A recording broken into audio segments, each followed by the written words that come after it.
예, 안녕하십니까. 이 방송도 지난 방송에 의해서 지금 축구계를 시끄럽게 하고 있는 이 홍명보 대표팀, 월드컵 대표팀 감독 선임 논란과 관련해서 어, 하겠습니다. 어, 제가 오늘 방송에서 얘기하고자 하는 거는 바로 그 제목에다 나와 있는데요. 지금 일부 언론에서 축구협회가 그 홍명보 감독이 속해 있었던 울산에 통보를 했을 때 이 홍명보 감독을 선임하고자 한다. 통보했을 때 울산은 무조건 따라야 하는 것이다라고 하는 그런 이야기가 있어서 그런 어처구니 없는 어불성설, 이 쌍팔년도 때나 가능하고 지금으로서는 도저히 그 성립될 수 없는 그런 이야기가 있어서 그 문제를 제가 좀 짚고자 합니다. 일단 그 관련된 한번 기사를 저기 볼까요? 기사를 보면 이게 이제 매일경제, 제가 화면에 보여드리는 거는 매일경제 신문인데요. 이게 이제 7월 8일자 이제 그 기사인데 통보 플러스 거절 못하는 규정 이렇게 제목이 나왔습니다. 그래서 이렇게 보면 이게 이 내용 중에 어떤 내용이 있느냐 하면 이제 이런 내용이 있어요. 이제 울산을 이끌고 수원 FC 원정에 올랐던 홍명보 감독은 그러니까 여기 보면은 지난 5일에 그 홍명보 감독을 만났다. 그 이임생 그 이사가 이렇게 얘기 나오죠. 예. 어딨지? 여기 보면은 여기 이임생 기술총괄 이사가 그 5일에 홍명보 감독을 만났다. 그리고 뭐 감독직을 제안했다. 요거 얘기가 나오는데 요런 얘기가 있습니다. 이에 울산 김광국 대표이사는 대한축구협회가 미리 구단과 접촉한 사실을 알렸다. 그러니까 이 기사 내용에 따르면 임생 이사가 홍명보 감독을 만나기 전에 제안하기 전에 미리 구단과 이렇게 좀 얘기를 나눴다라는 의미입니다. 예, 그렇죠. 그래서 김광국 대표는 MK 스포츠와 통화를 통해 사전에 대한축구협회와 교감하고 협의하는 단계를 거쳤다. 언제 만났고 어떤 결정이 내려졌는지는 브리핑 자리에서 확인하는 것이 좋을 것 같다. 뭐 이렇게 얘기를 했습니다.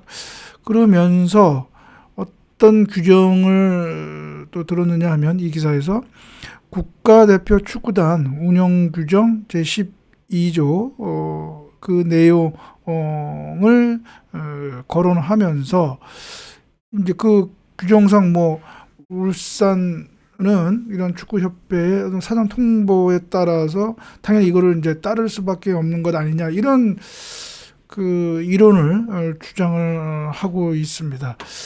그런데 말이죠. 이것은 제가 조금 전에 얘기했듯이 그 쌍팔년도에서나 가능한 이야기고 지금에서는 도저히 가능하지 않은 이야기입니다. 제가 왜 가능하지 않는지는 제가 이제 얘기를 이제 하겠습니다.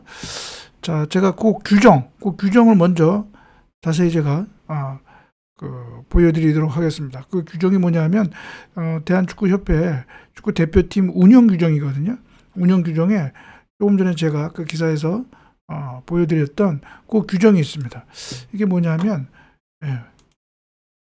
바로 이겁니다. 축구 대표팀 운영 규정의 제 12조인데요. 감독, 코치 등의 선임 이렇게 해서 1항에 각급 대표팀의 감독 등은 국가대표 지도자 선발 기준에 따라 국가대표 전력강화위원회 또는 기술발전위원회의 추천으로 이사회가 선임한다. 그 다음에 이제 바로 이 2항이 중요한 건데요. 바로 이제 그 논란이 되는 조항인데요.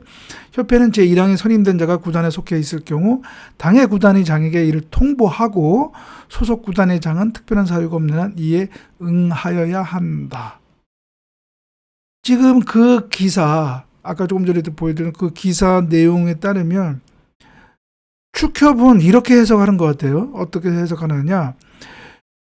미리 감독 후보자하고 어떤 협의하고 뭐 계약을 체결하기 전에 먼저 그 소속 구단에 있는 경우에 소속 구단에게 우리는 이 사람을 너희 감독을 국가대표 감독으로 선임을 하려고 한다. 사전 통보를 하면 무조건 그 구단은 무조건 따라야 한다.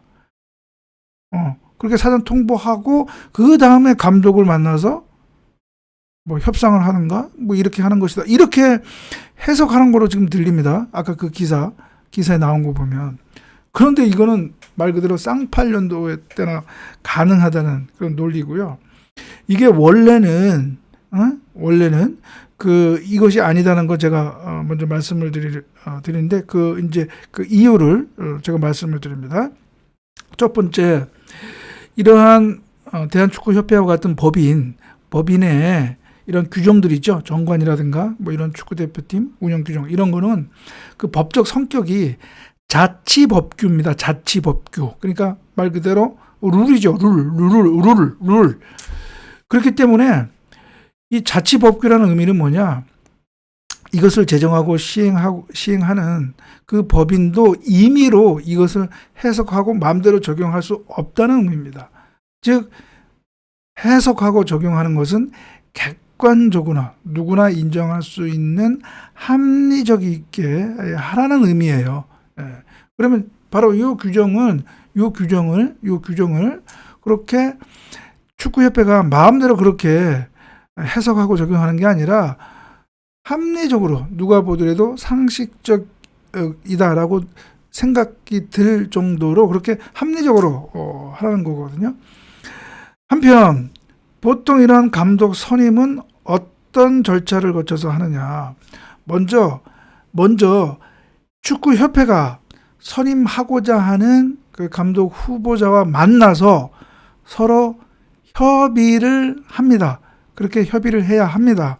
그래서 서로 의향이 있는지, 뭐 정말 의향이 없다고 해서 거부를 한다. 그러면 다른 후보자를 찾아야 되겠죠.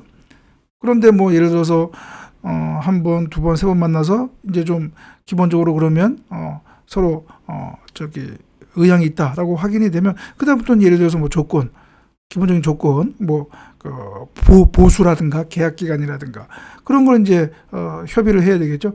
그래서 거기가 합의가 되면 그 다음에 감독 계약을 체결하거나 또는 이제 감독 계약을 이제 체결하기 전에, 그러니까 감독 계약을 체결하거나 한 후거나 아니면은 직후이거나 아니면 감독 계약을 체결하기 전에 그 기본적인 합의를 한 다음에 체결하기 전에 그때 협회는 그 소속 구단이 있으면 그 구단에게 이렇게 통보를 하는 겁니다.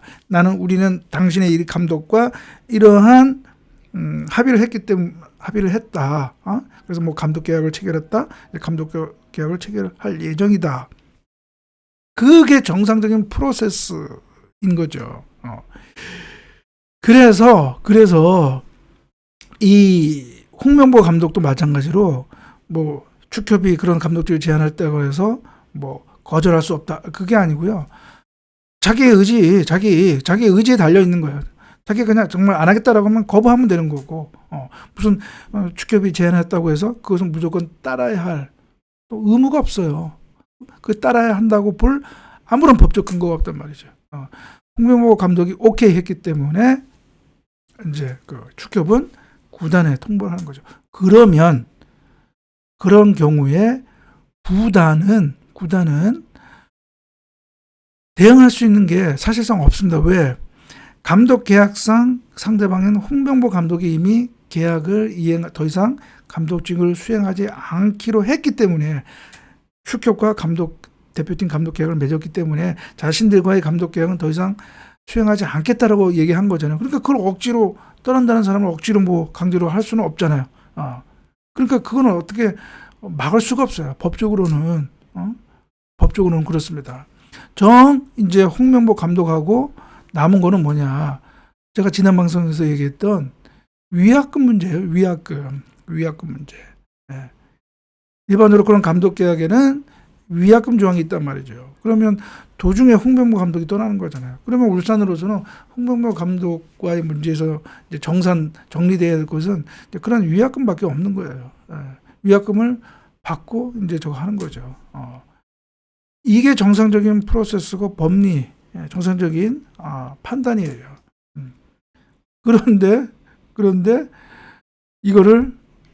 이 규정을 만약 축협이 이렇게 먼저 감독하고 합의하기도 전에 먼저 구단에 통보를 하고 그럼 무조건 구단이 따라야 한다. 이렇게 만약에 축협이 그렇게 해석을 하고 그렇게 보면 그게 이른바 업무 방해가 될 수 있는 거예요. 형법상 업무 방해. 위력에 의해서 뭔가 갑이라고 하는 그 주위에서 구단을 그렇게 강압하는 그게 바로 업무 방해가 될 수가 있는 거예요. 그리고 또 민사적으로는 제3자에 의한 채권 침해, 불법 행위, 채권 침해가 될 수 있는 거예요. 울산과 홍명보 감독 사이에는 채권 관계가 있단 말이죠. 이 감독 계약에 따른 채권 채무 관계가 있는데 그렇게 이 규정을 해석을 해가지고 강압적으로 이렇게 할 수 있다? 무조건 그럼 울산은 따라야 한다라고 그렇게 하면 그게 바로 울산과 홍명보 감독의 감독 계약의 그것의 이행을 방해한 거 꼴이 되는 것이죠. 그게 바로 채권 침해, 불법 행위가 될 수 있는 거예요. 그때는 오히려 축협이 울산에 손해배상 책임이 있게 되는 거죠. 그렇습니다. 그래서 이 조항의 의미는 뭐냐면 제가 조금 전에 이제 결론적으로 얘기를 하면 감독하고 홍명보 감독하고 축협하고 기본적인 합의를 하고 감독 대표팀 감독 계약에 대한 조건이라든가 그런 걸 다 합의를 해서 이제 감독 계약을 체결하거나 또는 계약 체결 직전에 울산에 축협이 통보를 하면 울산은 자기 소속임을 홍명보 감독이 자기 소속임을 내세워서 뭐 방해하거나 또는 뭐 거부하거나 그런 게 할 수 없다는 어떻게 보면 확인적 규정이에요. 확인적 규정. 울산은 어떻게 할 수가 없거든요. 그러니까 물론 울산으로서 이래서 가처분 신청이라든가 소송 행위도 할 수가 있겠지만 아무튼 그러한 거를 해서 하지 말라는 할 수는 없다라고 하는 그것을 확인하는 것 뿐입니다.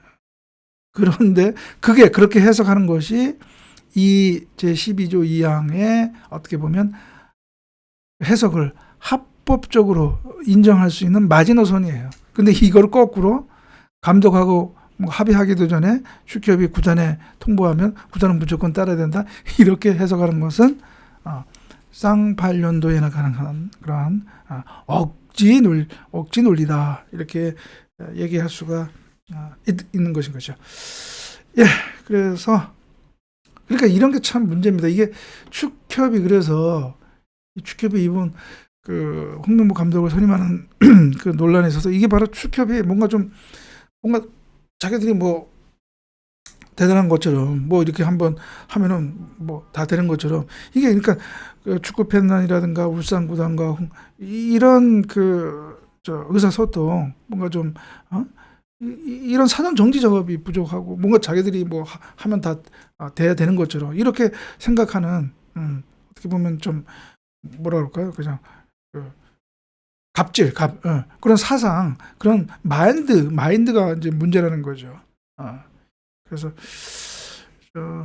이번 홍명보 대표팀 감독 선임 논란과 관련해서 일각에서 얘기하는 축협이 홍명보 감독과 선임하는 거에 대해서 구단에 미리 통보를 하면 구단은 무조건 따라야 된다. 이렇게 보는 것은 잘못된 논리고 또 그런 지금의 시대에서는 맞지가 않는다라고 하는 것 방송에서 했습니다. 예, 그러면 오늘 방송은요, 이것으로 마치고요. 다음 방송에서 뵙도록 하겠습니다. 감사합니다.